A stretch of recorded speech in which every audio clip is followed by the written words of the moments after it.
Hello सांग माने नमस्कार व्यू यूट्यूब ब्लॉग रे आपण मानक स्वागत। मु चिकेन बनौछि आज। ए देखंतु लहसुन और मिर्चा पके देछि और तेजपत्तर एटा पाउडर मसला रे बनौछि सांग मन। पाउडर रे बनैछि एटा परे टिके गोल्डन कलर ही सारिछि तापरे एटा प्याज पकोछि। प्याज पकेला परे 2-3 थर घाटी देवा। घाटी की रखी देवा। तापरे एटा चिकेन एथिरे सब मिक्स पाउडर कर देछि। तेल टिके डालिकी मिक्स कर देछि।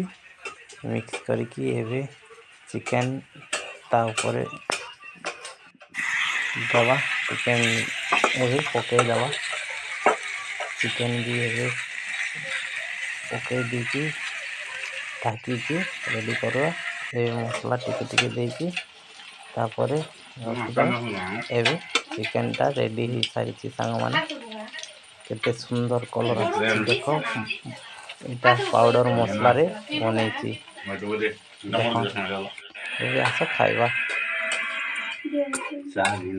एटा मो दुईटा छला को डाकी आओ एटा खाइबा को देछि। एबे देखो केते सुंदर ढाबा स्टाइल रे बनैछु बोली चल। एटा मसला जुगे ढाबा स्टाइल रे बनैछो गणे क्या होता कुछ नहीं बहुत खुशी है चल नहीं कान बूटा के सुनो तो फिर देखने का देखो।